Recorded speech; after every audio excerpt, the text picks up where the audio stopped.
जय लक्ष्मी नारायण की मैं नारायण भक्ति सिखरा स्वागत करती हूँ आपका अपने चैनल पे। आज है योगिनी एकादशी और उनका हम व्रत कथा सुनेंगे। आइए चलते हैं व्रत कथा की तरफ। तब तक माधव को हम आरती उतार लेते हैं।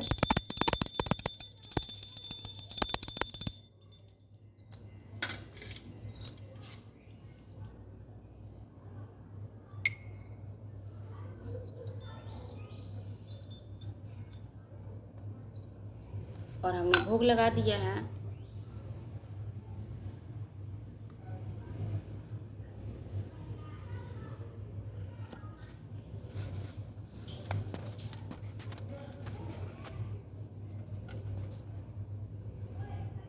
आज है योगिनी एकादशी।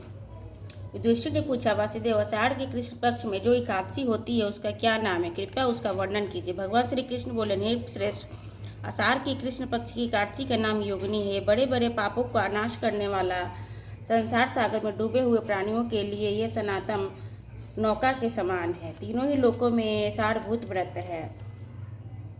अलकापुरी में राजा धीराज कुबेर रहते थे। वे सदा ही भगवान शिव की भक्ति में तत्पर रहते थे। उनके हेममाली नाम वाला एक यक्ष सेवक था जो पूजा के लिए फूल लाया करता था। हेममाली की पत्नी बड़ी सुंदर थी। उनका नाम विशालाक्षी था। वह यक्ष कामपाश में आबद्ध होकर सदा अपनी पत्नी में आसक्त रहता था। एक दिन बात है कि हेममाली मानसरोवर से फूल लाकर अपने घर में ही ठहर गया और पत्नी के प्रेम का रसवादन करने लगा। अतः कुबेर के भवन में न जाने पर इधर कुबेर बहुत ही नाराज हो गए और मंदिर में बैठकर शिव का पूजन कर रहे थे। तभी उन्होंने दोपहर तक फूल लाने की प्रतीक्षा की, परंतु जब पूजा का समय व्यतीत हो गया और यक्षराज के कुपित होकर सेवकों से पूछा, यक्ष को दुरात्मा हेममाली क्यों नहीं आया, तो इस बात का पता लगाओ। तो यक्ष ने राजा से कहा कि वो अपनी पति की कामनाओं में आसक्त हो गया, इसके अपनी इच्छा के अनुसार घर में ही रमन कर रहा है। उनकी यह बात सुनकर कुबेर को बहुत क्रोध आया और तुरंत ही हेममाली को बुलाया और देर हुई जानकर हेममाली ने के नेत्र भरे हुए व्याकुल हो रहे थे। वो आकर कुबेर के सामने खड़ा हो गया और उसके देख के कुबेर की आंखें क्रोध से लाल हो रही थी। वे बोले कि वो पापी दुष्ट आत्मा, तो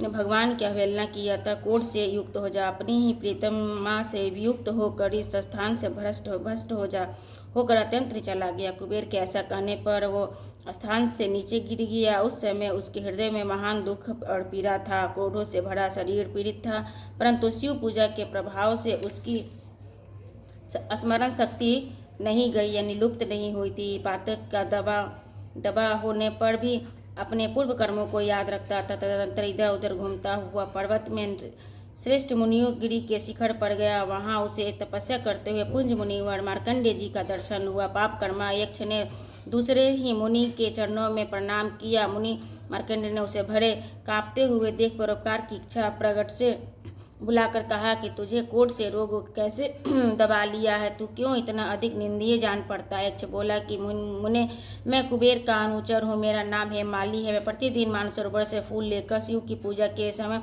कुबेर को दिया करता था। एक दिन पत्नी के सुख में फंस जाने के कारण मुझे समय का ज्ञान नहीं रहा, अतः राजा धीराज मुझ पर कुपित होकर मुझे श्राप दे दिया। इसे मैं क्रोध से आकृत होकर अपनी प्रियतमा से भी छोड़ गया। मुनिश्रेष्ठ, इस समय किसी भी शुभ कर्म को प्रभाव से मैं आपके निकट आ पहुँचा हूँ। संतों का चित्त स्वभावतः परोपकार में लगा रहता है, ये जानकर मुझ अपराधी को कर्तव्य उपदेश दीजिए। मार्कंडेय जी ने कहा कि तुमने ये सच्ची बात कही, अत्यंत ही भाषण नहीं किया है, इसलिए मैं तुम्हें कल्याणप्रद व्रत उपदेश करता हूँ। तुम आषाढ़ के शुक्ल कृष्ण पक्ष की योगिनी एकादशी का व्रत करो। इस व्रत के पुण्य से तुम्हारी कोढ़ निश्चित ही दूर हो जाएगी। श्री भगवान कृष्ण कहते हैं कि ऋषि के वचन सुनकर हेममाली दंडनीय भांति मुनि के चरणों में पड़ गया।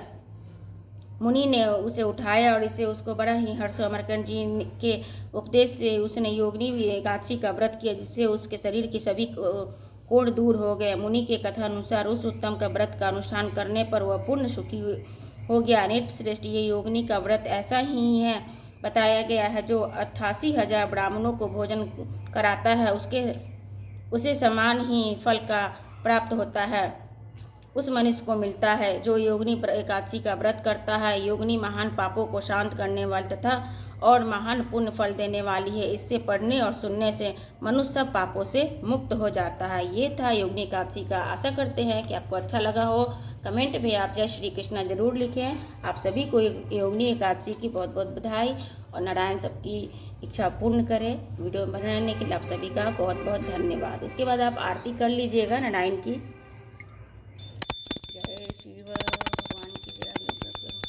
मन मेरा मंदिर आके ये बात हो तो झालिया बोलो फूल बासे रोल में काल की माता तेरी आरती मन साके सूरत तेरी उतारो मैं भगवान तेरी आरती करो न करो कष्ट हरो ज्ञान दो भगवान भाव में पसी नाव मेरी तार दो भगवान। जय श्री कृष्णा जय श्री कृष्णा।